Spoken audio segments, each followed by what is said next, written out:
Um, all right. Okay, so one feature we have in ViewPathDB sites is the ability to analyze your own data using a platform called Galaxy. Um, so I don't know how many people are familiar with Galaxy. If you are, feel free to put a thumbs up or put something in the chat. But the resource, sorry, let me move this out of the way. Okay. Um, so the so we don't develop Galaxy. Galaxy is developed by another group. They've done an amazing job um,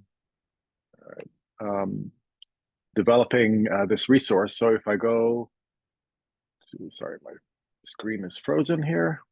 Let's try it again. There we go. So if you go to usegalaxy.org, that's the main website. And I'm logged in right now, so you can see my previous stuff. But uh, the cool thing about Galaxy is that it is a web interface that gives you access to a lot of bioinformatics tools. So right here on the left, there are a bunch of bioinformatics tools, packages that typically, in order for you to run them, you would have to use a command line interface to interact with the software and run it, which obviously many of us don't have those abilities. And so having a web interface where those softwares have been packaged and they come then with drop-down menus. So whatever you pick from any of these tools, you'll see that there's a tool. It has a bunch of drop-down menus. So these are all the parameters that you would typically set, or most of the parameters that you would typically set using the command line interface. If you've ever seen somebody doing that, it always looks like they're doing some magic, typing with this foreign language, trying to put together, and they are able to run these softwares. Well, when a package is available through Galaxy or through a tool like Galaxy, it comes with this web interface which allows you to interact with the software using drop-down menus and then running it on whatever data you have in your workspace. Okay, so the nice thing about Galaxy is that anybody can actually install a Galaxy instance, and and in fact, many institutions have a Galaxy instance in their institute for their group, because lots of people in the group want to do analyses, and then this way they just have somebody maintaining the Galaxy instance so that people can access it. It's a little bit more complicated than said, but it's possible. So what we have done in ViewPathDB is we integrated a Galaxy instance so that and we tailored it for our organisms that are in our database, and so that anybody who with an account in ViewPathDB can access that Galaxy instance. Okay, so if you go under tools, you'll notice there's an option here to go to Galaxy. When you go there for the first time, it's going to ask you some questions. I'm already logged in and I've been there, so I'm going to be able to just go straight to this. Actually, I must have opened up a different page, so I'm going to go to Galaxy right here. Oh, so you're getting to see this. So when you do this, it'll ask you all these questions, including this thing that you have to click on and say, I've read and understood this. Most people don't read this and they just go through the whole thing and accept everything, which is what I would typically do. But the fine print basically says that this is not a storage, perpetual storage for your data. We only keep your data for 60 days. And if you don't touch it for 60 days, it gets deleted from this instance, right? So that's something you have to be very aware of. It's not a place where you can store data. It's a place where you can analyze data and then download your results. And that's it. It's just a snapshot. Okay. So when you come to Galaxy for the first time, you'll notice this looks similar to the Use Galaxy instance right here. A little bit different. There's if I go to the homepage of the Use Galaxy instance, you'll see that there's the colors may be different. They're using a different and also the versions may be different. So this is using Galaxy version 23.13, and I have no idea what version we're using, but we're using an older version of Galaxy, and so that's fine. I mean, we actually don't even maintain this Galaxy instance. We contract out with another group that maintains this Galaxy instance, because it actually ends up being a big job to maintain this. All right. Bottom line is you have the ability to run different tools. The central portion here is our custom page. What hopefully you'll notice is that there are all these custom workflows available for you. I'll tell you about workflows in a second. But if you're, for example, going to do some RNA-seq analysis, you can access workflows for different types of RNA-seq analysis here, and I'll demo one of these later on. You can do ChIP-seq, or you can do variant calling. And so those are all the types of tools that you can actually, workflows that are available pre-configured. And I'll tell you about workflows in a second. Okay. So the other portion, when you first come to Galaxy and you haven't used it before, you'll notice that your history is going to be empty. There's nothing here. A history is basically, imagine it as a folder on your computer. Okay. And so anytime and it's a way for you to organize your data. And so anytime you are analyzing a new data set, or you're going to apply a different analysis to the same data, I would typically recommend that you start a new history and put things into a new history. And in fact, if I go to my histories, view all my histories, you'll notice I have a bunch of histories that are available here that I've worked with before. And so I can go and jump around to them if I want to, right? And so, but if you're coming here for the first time, you'll have nothing. You'll only have one history, and that is empty. Okay. So, so Galaxy has this amazing feature that allows you to access all these bioinformatic tools and interact with them. But it has another feature which is really cool, and that is the ability to develop and put together your the ability to put together your a workflow of tools tethered together. So just like in the lab, when you run an experiment at the bench, imagine you're just simply doing an enzymatic digest of your DNA. You're going to take your DNA from the fridge or freezer, and you're going to add maybe some enzyme in there, and then maybe a buffer, and then you're going to mix it together. You're going to put it in the incubator at a particular temperature, right? You're basically running a workflow in the lab. You maybe don't think about it as a workflow, but you're running a workflow. So you've had your input data, right? You've added your input data into your Eppendorf tube, your test tube. You've then added other components to it, and then you put it in the incubator, and now it's working. So now the process is happening. And then you may take this and take out an aliquot from your digest, and you may run it on a gel, right? So you've taken this and added it to a gel, and now you're going to run the gel, right? So now your workflow is extending. Then you may stop and you might take a picture of the gel and see where what you got, what your results look like.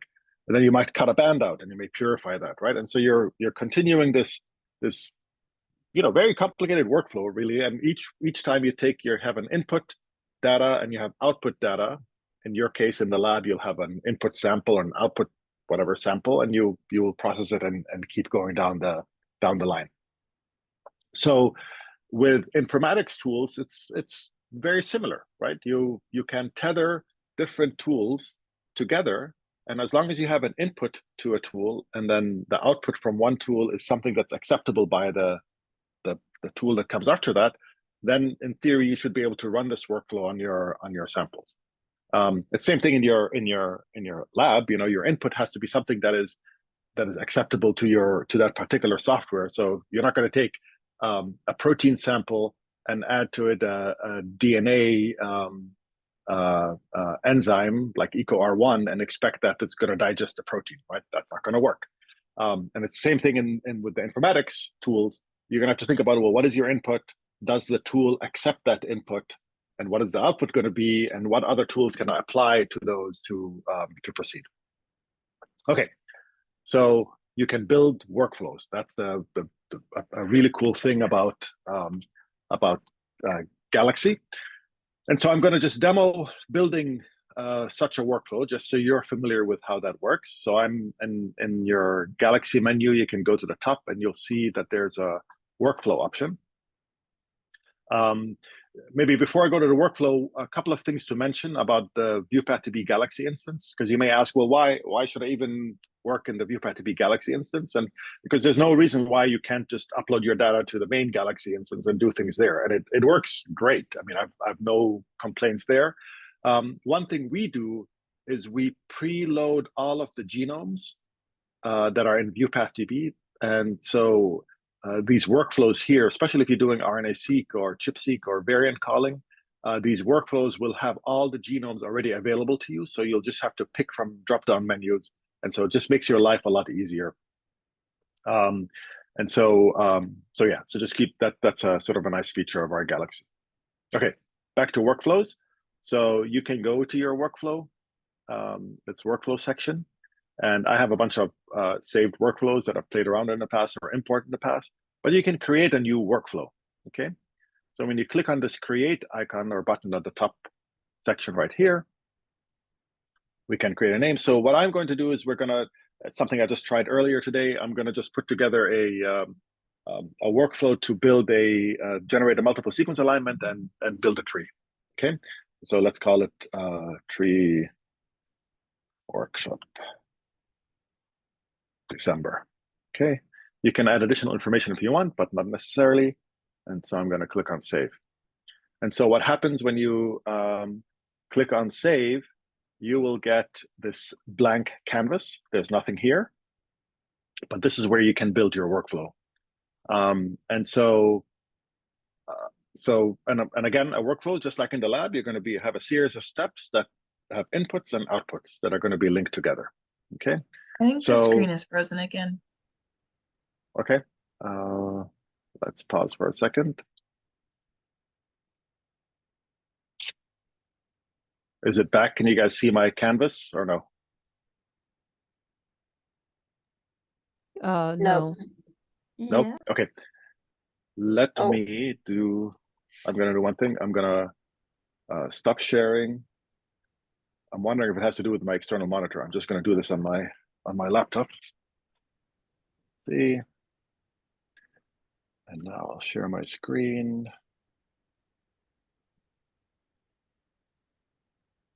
I'm back here. Is this better? So can people see my? Working for me now. Yeah. Okay. Perfect. Free workshop December. Yes. Perfect. Okay. Okay. So here we are. We have a blank canvas. And we can now start building a workflow in this blank canvas. And in my case, I said I want to build a workflow for doing a multiple sequence alignment and then building a tree off of that multiple sequence alignment. So as I mentioned before, you have to start with an input, right? Just like in the lab, you're going to get DNA from the fridge and you're going to put it into your test tube. And so I'm going to pick an input. So I need an input data set. So if you click on input data set, it gives you a little square here.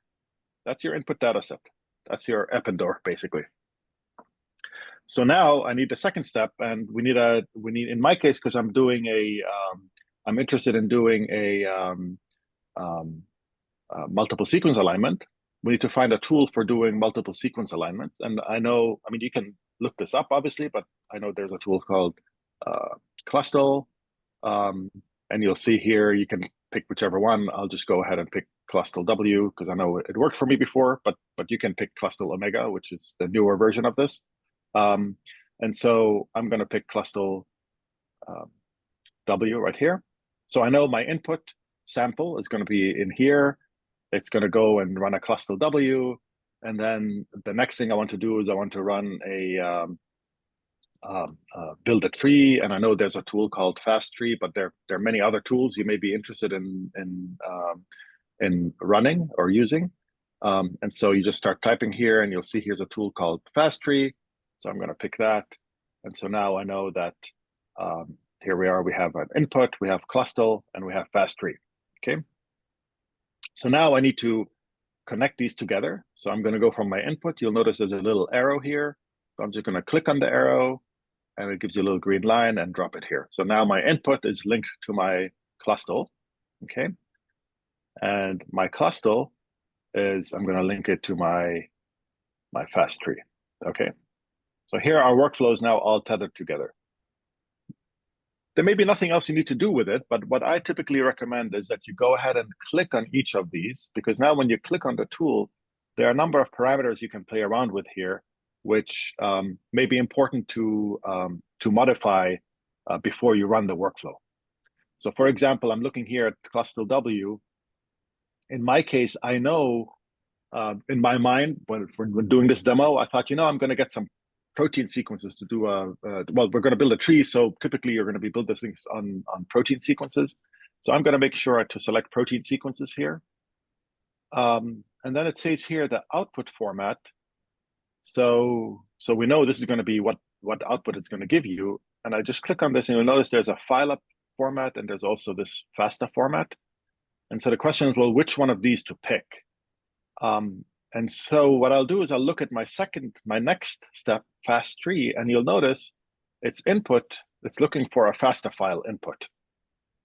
So I'm going to go ahead and just select FASTA format from my ClustalW. So I want to make sure it's outputting a FASTA file output, and then I want to take that FASTA output, send it to FAST3. I can click on FAST3 and take a look at it.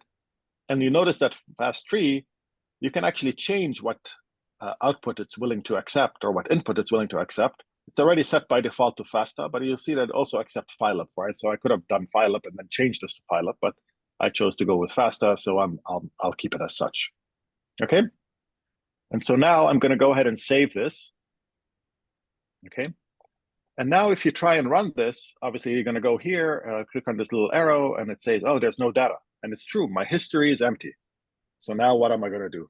So I need some data. So let's go ahead and get some data. So this will be a quick segue to show you how you can get data, at least from ViewPathDB, that might be useful for doing multiple sequence alignments. So I'm going to go to back to ViewPathDB.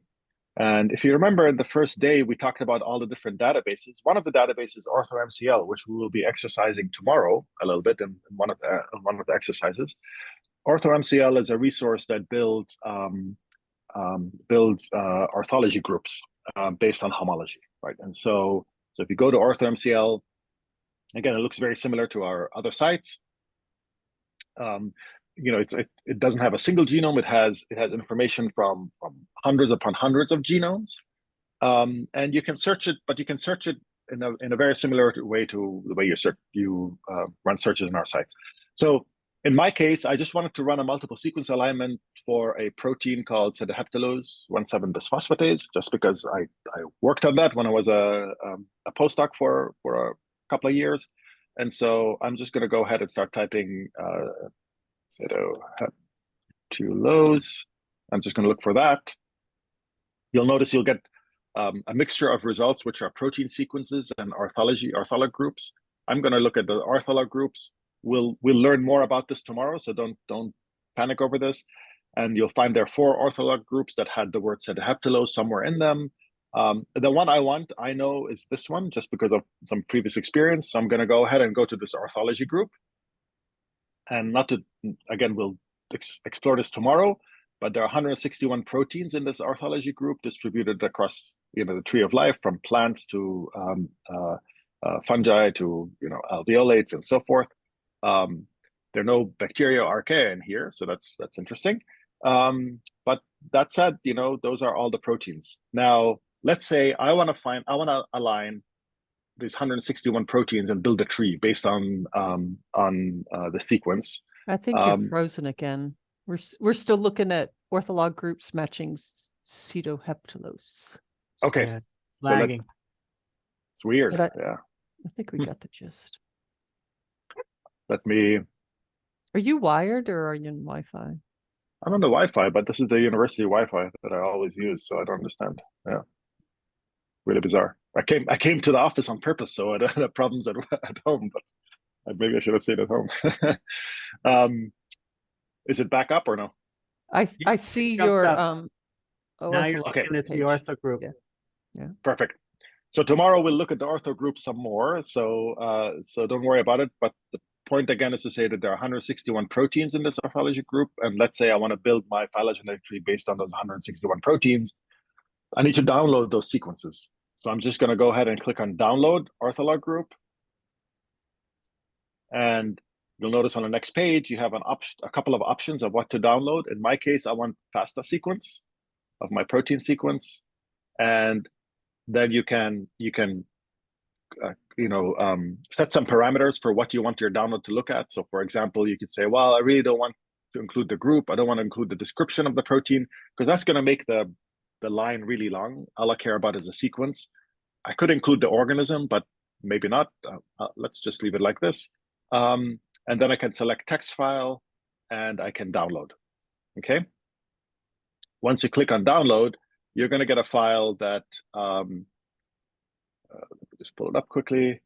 So you're going to get a file that looks like this. And if I open it here, so your file is going to look like this. So this is a FASTA file.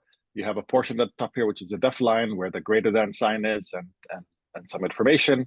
And you have the sequence, and then followed by the next def line and so forth. And so this should have 161 sequences in it. So the next step is you want to take this data and put it into Galaxy, because now I want to actually run my alignment. So I'm going to go back to Galaxy, wherever I was. Here I am. So remember, I had an empty history here. It says I can't find any data, so I really need to add some data in here. So how am I going to do that? So there are different links in different places where you can add data, but there's this option here at the top which allows you to get data. So if you click on this, now I can just simply drag and drop this into my into this window and just click on start, and then close this, and you'll see here in the background there's this little item here that's in gray. So that means it's waiting to start. But in a few seconds, it's going to go ahead and upload this data into my Galaxy instance. Okay. So you see now it turns orange. Orange indicates that it's running, and now it's done. And I can actually take a look at this. I can click on this view icon right here, and you'll see, there you go. Those are all of my sequences, right? It should look exactly the same as I showed you in my text editor on my laptop. Okay. So now we're good. We have our sequences. Now I want to run my workflow. So let's go back to workflows. And this is the tree workshop for December. So if you scroll all the way to the right, you can click on the run arrow. And now you'll notice it automatically shows this FASTA file because it recognized it. You can expand the full workflow if you want. So if you want to actually go in and play around with the parameters for these tools before you run, you can do this here as well. So there's some parameters that are exposed to you right here, which you can choose to change and modify. Okay, so I'm going to go ahead and I'm not going to modify any of these for now. I'm going to go ahead and run this. So what it tells you, it's invoking this tree. There are going to be a bunch of steps that are going to be running. Here they are. They're going to wait. And then this is going to run. It's going to run the multiple sequence alignment, and it's going to build a tree off of that multiple sequence alignment. So we're not going to wait here and watch this happen because it shouldn't take too long. It might take 20 minutes, half an hour, but too long for a workshop setting. So I already pre-ran this before. So I'm going to go ahead and switch to my history. And so once you're done, you're going to see something that looks like this, right? Here's my data, here are my alignments, and here's the fast tree output. You can take a look at any of these. So I could look at the Clustal W, for example. It's a alignment file, basically. So this is the alignment file that went into Fast Tree for generating this tree. This format right here is a tree format that programs that can draw trees will be able to understand how to plot this with these numbers and so forth. Okay. So now the question is, well, how do I visualize this? Obviously, I can look at this here. So here's my tree, right? But of course, hard for any of us to understand. So usually you send this to a program that allows you to look at this data. So Galaxy also has built-in visualizers. They're not all necessarily the best visualizers out there, but some of them are pretty good. And the way you visualize the data is by clicking on this little graph icon. If you click on this graph icon, it's going to give you options that are available for this type of data. Sometimes you have many more options. It depends on the data, but it picked this PhyloViz tool. And if I click on this, it will very quickly draw for you a tree, and you can go down and take a look at it and explore it further as you you can just explore it further and play around with it. Okay, and you can do different things, including collapsing a branch or expanding it. and so forth. You could also play around with the options here on the right. I think you can make it a circular node. I can't remember if you can do it here, but you could potentially build a circular tree here as well. Maybe not with this tool. Okay, so that's what you can do in Galaxy. So I did want to show. So I'm going to go back to my main history here. Okay, so the other You're option kind of- though is You're frozen kind again? of frozen again. Yeah, there are some delays and then it speeds up and catches up with you, but yeah, in general, I think it's not bad. Okay. Except right now you Um, totally are frozen. I'm totally frozen now. Okay. Yeah. See a pink dot on your fast tree results. Okay. Let's give it a second then. You can still hear me, right? So it's weird. It's just with the refresh rate for some reason or something. Okay. So how about now? Is it moving? Nope. All right. I will stop share and share again. Okay. How about now? Not quite yet for me. Oh, it says your screen share is loading. That's weird. Never had that. There we you go. Now you should see it. Yes, and it Okay. looks active time. Okay. Crazy. So the other thing you can do to visualize the tree is you can take this text right here. Just going to select all and copy. And you can go to a tool like ITAL. I think some of you may be familiar with ITAL. And this allows you to draw some very nice trees. It's really easy to use. So I'm just going to paste the tree text right here and click on upload. And then it generates these beautiful circular trees. And there you have a huge amount of options here on the right that you can play around with to prune the tree or visualize it in different ways. You can color different sections and so forth. Okay.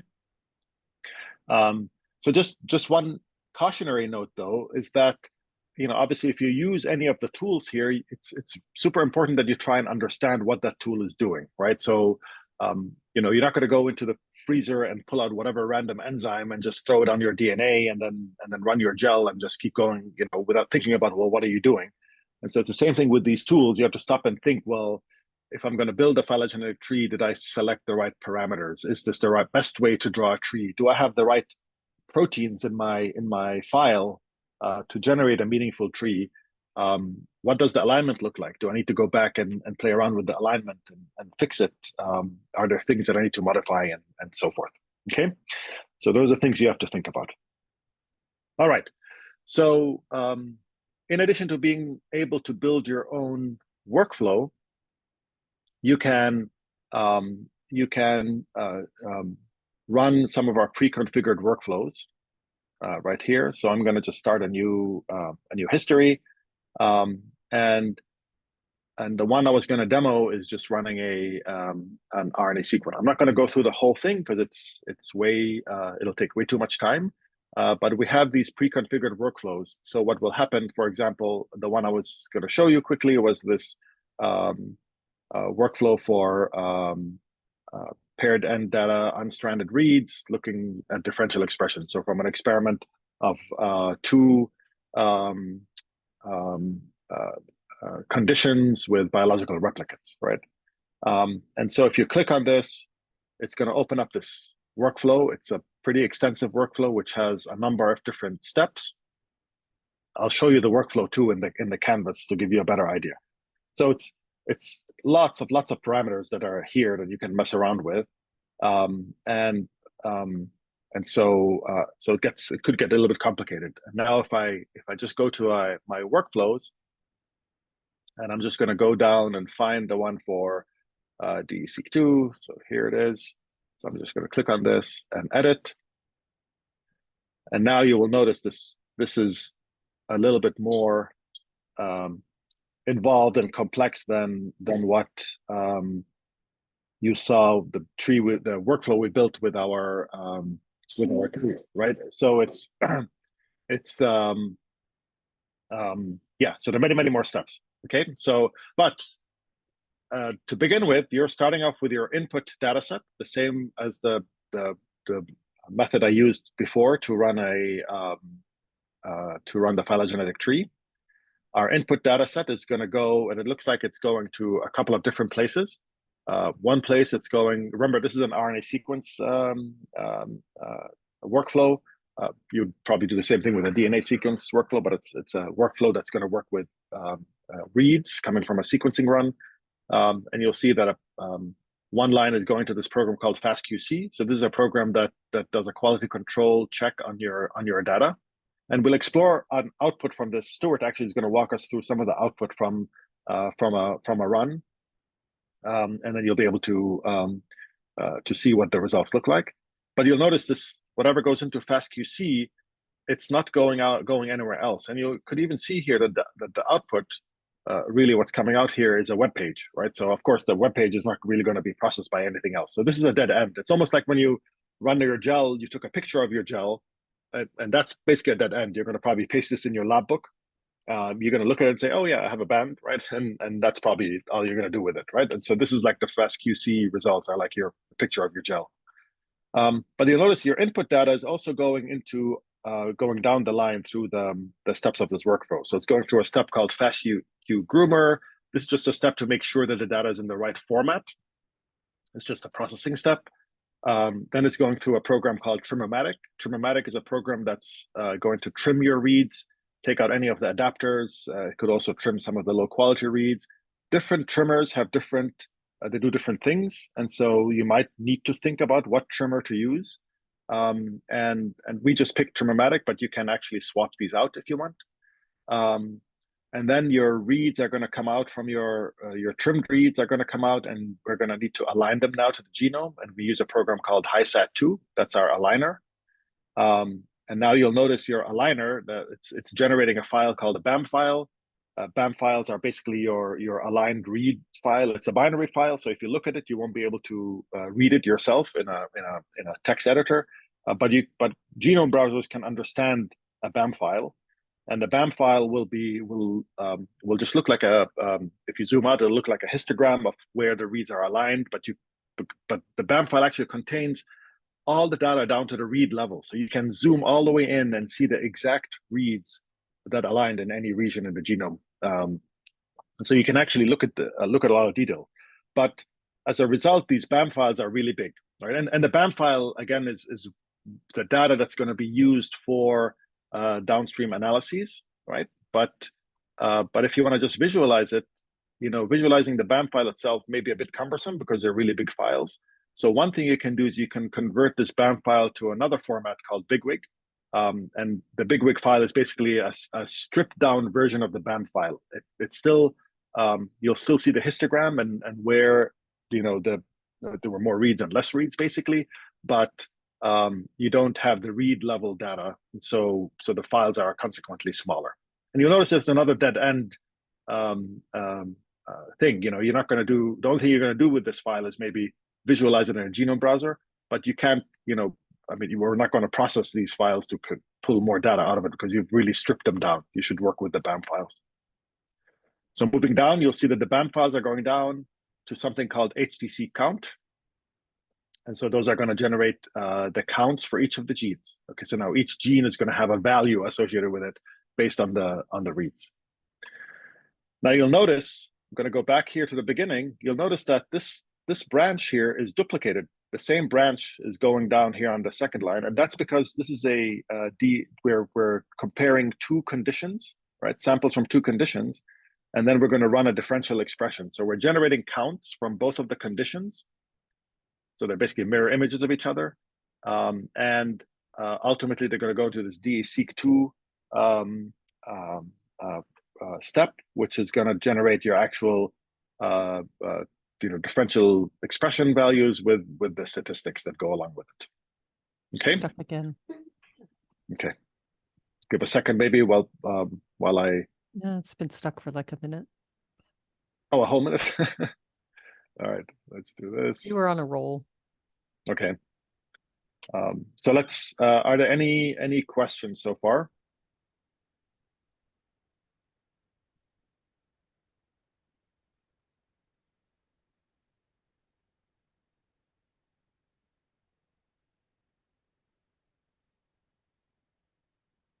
Okay, now it's back. So how are people feeling? Do people have any questions before I go on?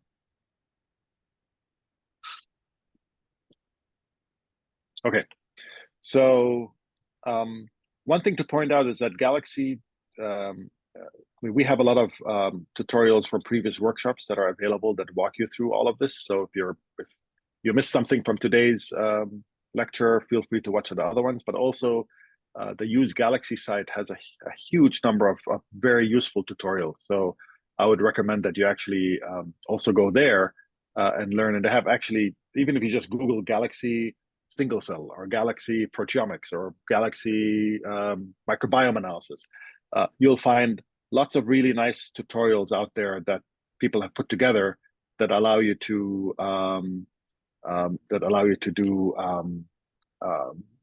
to learn more how to use Galaxy. So there's a question from Elodie about whether you can compare more than 2 input conditions in the same workflow. So in theory, yes. So there is a way to select more than 2 factors, I believe, in Galaxy. I think there was a bug in the version that we have right now that doesn't allow you to do that, if I'm not mistaken. And others on the call, maybe Catherine would know better, or Stuart. But in theory, you should be able to do that. I think in the newer version of Galaxy, you can. That said, it does get a bit more complex when you start adding more factors to your differential expression analysis. And sometimes that, when it gets that complicated, it gets a bit more cumbersome, I think, to run it in something like Galaxy, but in theory, it should be doable. I don't know if Catherine or Stuart have anything else to add to this. Not really. I guess once you get, if you've got like a couple of distinct pairwise comparisons, you could actually run those in Galaxy as separate data sets. Just to do it that way, that would be fine. If you've got more than 1 or 2 pairwise comparisons, then you probably need to rethink your approach a little bit anyway, because as Omar said, it becomes very complex to actually understand what the analysis means, and you end up increasing the amount of testing you're doing, and that has implications for statistics. So you need to be much more careful about multiple testing. And often there are other approaches like clustering analysis that are more suited for that kind of complex analysis anyway. Cool. One thing I should point out that I found Galaxy very useful for is even if you have a complex analysis that maybe you're going to be working with a bioinformatician who's going to be helping you with the analysis, sometimes just running the simpler analysis in Galaxy, comparing 2 samples or 2 conditions, is quite nice for you to sort of become familiar with what the different tools are doing and what the output looks like, and also to get comfortable with your own data, so that when you go and talk to the bioinformatician, say, oh, when you compare these 2 samples, you found this gene was the most highly upregulated gene. Why is it not anymore? What happened? Those are sort of good questions you can then talk to a bioinformatician about, instead of just sort of saying, oh, here are my samples, give me my differentially expressed genes, and then they give you a set of 100 genes, and you're like, okay, I guess these are the results. And so it's nice to be able to sort of have a more interactive approach, and being able to explore the tools in Galaxy, I think is quite nice, in my opinion. So okay, so let's go back to Galaxy. Where are we? Here we go. Okay. So, and just like with the tree workflow that I was showing you, the phylogenetic tree workflow, you can click on these different steps and play around with the parameters. So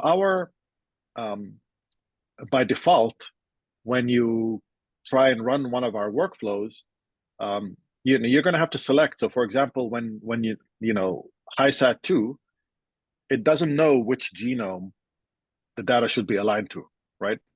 And so you're going to go to HiSat2 when we run it, and you have to go to a drop-down menu, and out of the how many 100 genomes we have, you're going to have to find your genome of interest and select it. And you're going to have to do this twice. Sorry, I think you might have frozen again, Omar. Okay, so you don't see I'm not moving right now. I'm just looking at HiSat2. Not there No, I yet. can see an advert scrolling across your screen. Well, you're on And the Use Galaxy homepage on your screen. Oh, wow. Yeah. I wonder if it's your thing that makes your cursor bigger, because that is always behind your cursor. Let me turn that off then and see if that makes a difference. Oops, where are you?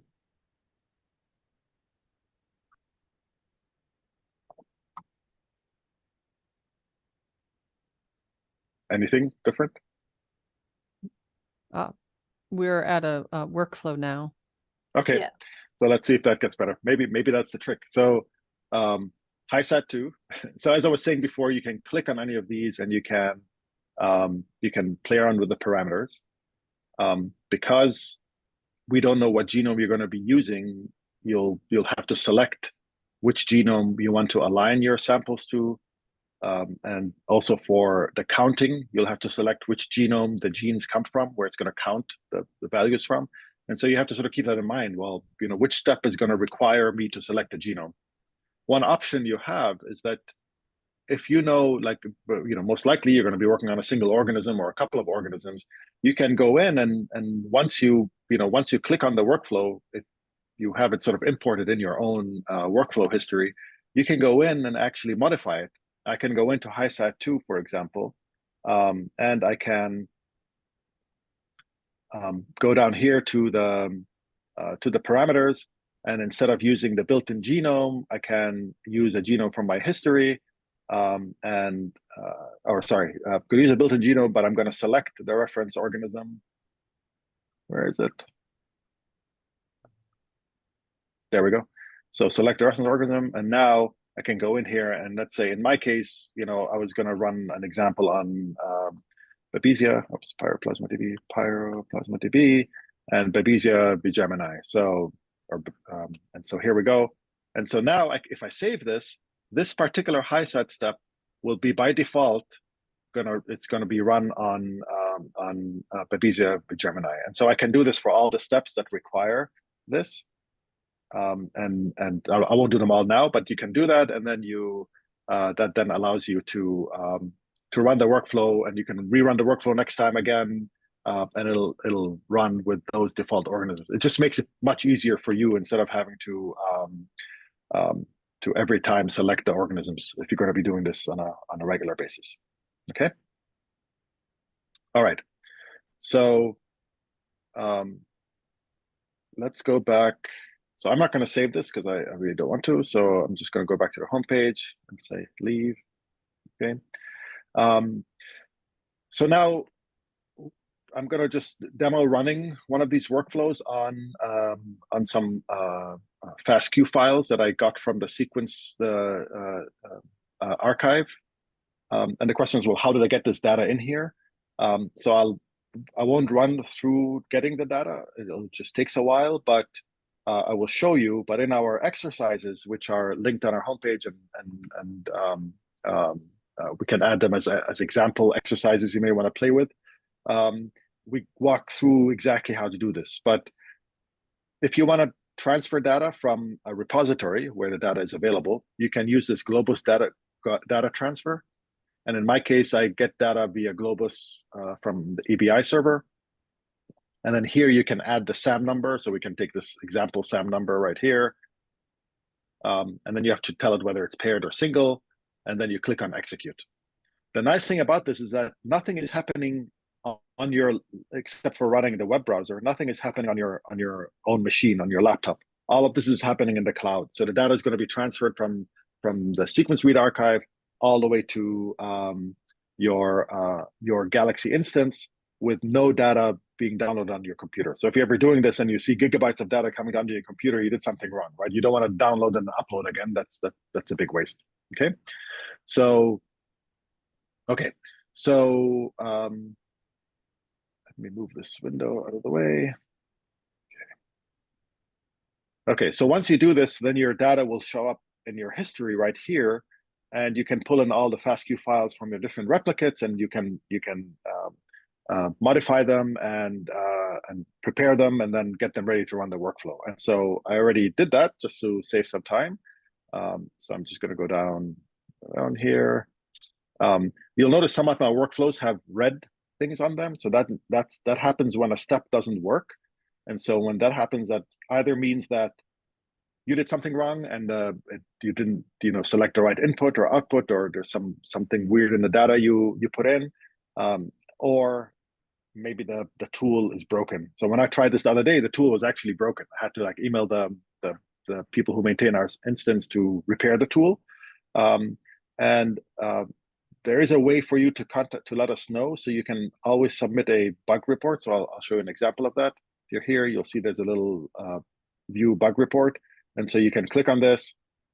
This will show you the bug report, and then you can provide your email and report it. And we'll get the email and we'll forward it on to the Galaxy folks so they can actually take a look at it and figure out. Sometimes we can figure out that, oh, this is something that you did, and we'll let you know, or you need to change something. But other times it's clear that this needs to be done from the maintainers of our Galaxy instance. Okay, I'm going to switch to this sample, this experiment here. So I just went into the sequence read archive. I looked for, let me go back here, hidden.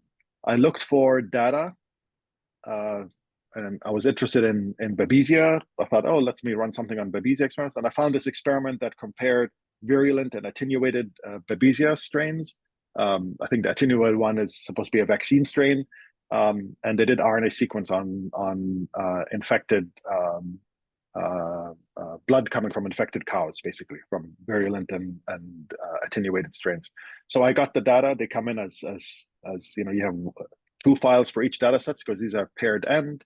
They were done in triplicate, right? So you'll end up getting 12 files for the whole experiment because I had 2 conditions, and they were done in 3, and each one is paired end. So you'll end up with 12 samples. And what I did is I put them into something called collections. Again, this is all described in the exercise, so you don't have to worry about that. So I have a virulent and attenuated. I also generated this for another workflow, but these are the 2 that I want. And so now I can go back to my homepage and say, okay, well, these are paired end unstranded. So I'm going to select this workflow. And now from my top part here, I can select which samples I want to compare. So I want to compare my virulent to my attenuated right here. And now I can go down, and remember, there are some steps that I need to select the reference organism. So I'm just going to go down to HiSat2, and by default, it selects the first organism in the list, AmoebaDB, right? And so I'm going to just pick PyroPlasmaDB and select Gemini.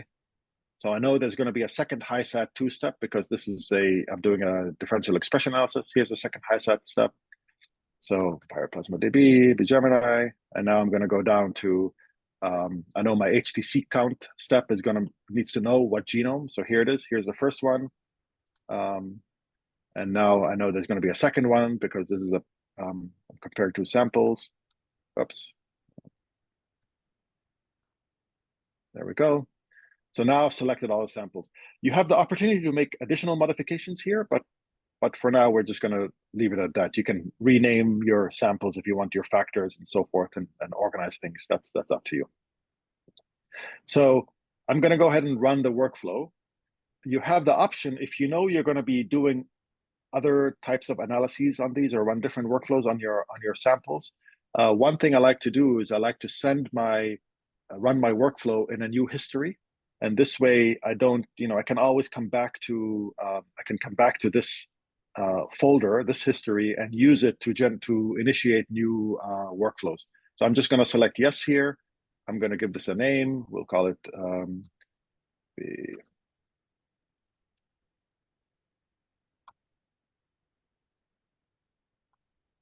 drop, and I'm going to run the workflow. Okay, and so now this is, it's loading, a bunch of steps there. It's going to run many jobs. Now if I switch to that history, you'll notice here it's starting, it's putting things in queue.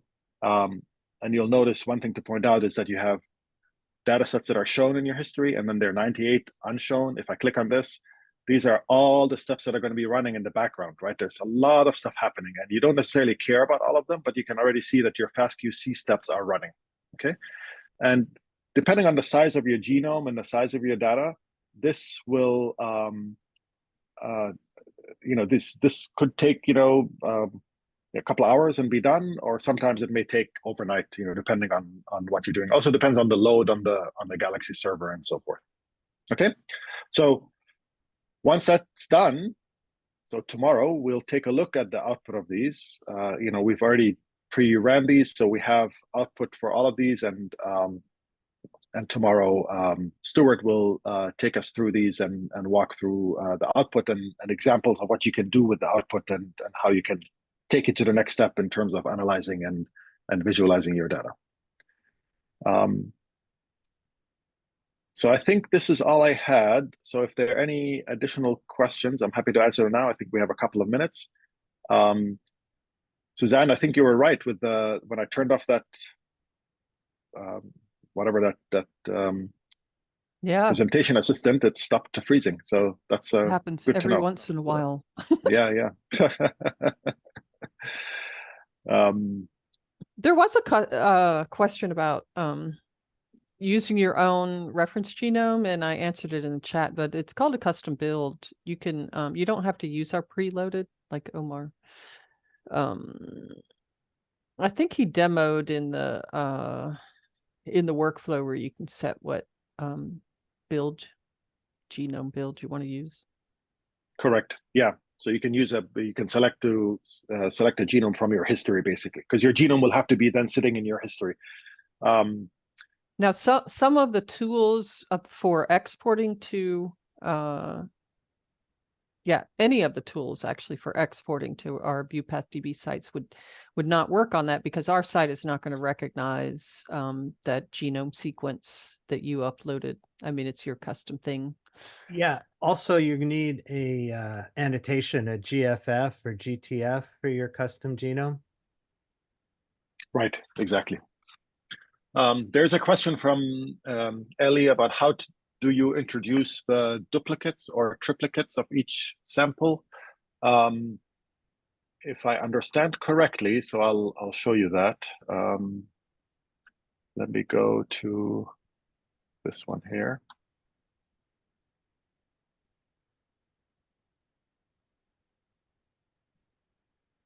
So if I understand correctly, is how do you actually generate this file here, which contains, my triplicates in this case, and then, or this one for the attenuated, my triplicates of my attenuated. Is that what you meant? Can you give us a thumbs up, or I'm assuming that's what you meant. Mm-hmm. Okay, perfect. So the way you do this, so I'll demo it very quickly. So I've hidden all the files just because you get too many, and I'm just gonna select all very quickly. And I'm going to unhide the data sets. Okay, so typically when you first do your import your data from sequence read archive, or if you've uploaded the data yourself, it may look something like this. So I have these in my case, these are SRR numbers because that's what came from the sequence archive, and they're called 1 and 2. They have the same number. This is 30. This has the same ID. But one has _1, _2. So these are the pair 1, second pair, and then sample 1.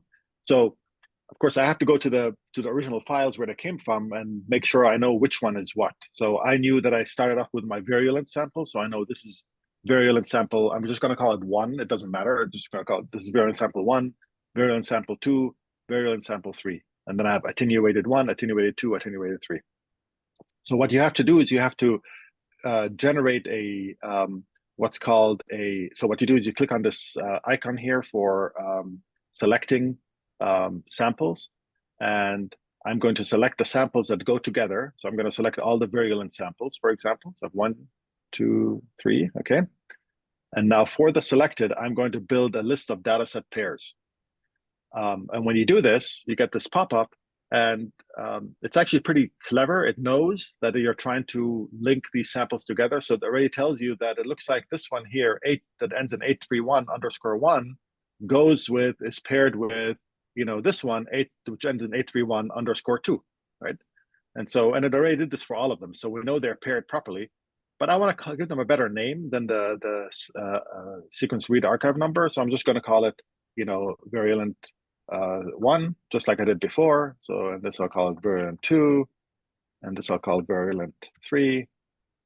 And now I can call this, my virulent samples demo, for example. I can hide my original elements. If I say, I just don't want them to clutter my history, I'll just hide them, and I'm going to create this. So now what happens is, it hid all the other ones, and now I have this one that's called my virulent samples 1, and here they are, V1, V2, V3. If I click on any of these, you'll see that there's a forward and a reverse, and you can further click on these, and you can actually even look at them, and this is your FASTQ file that you can look at and investigate further. So hopefully that answered your question. And that's also described in the exercise. So we do have it walks you through the details of how to do that and how to build a collection. And that's kind of a nice way. I actually don't have an exercise linked to the schedule, so I'll go ahead and do that. Just the one that we did in May. Yeah, that sounds good. Okay, Perfect. yeah. Are there any other questions? I think based on our schedule, Yeah, we have a break now till we have a break. 12:20. Okay, so let's do that. Let's take the break. And if you think about other questions during your break, obviously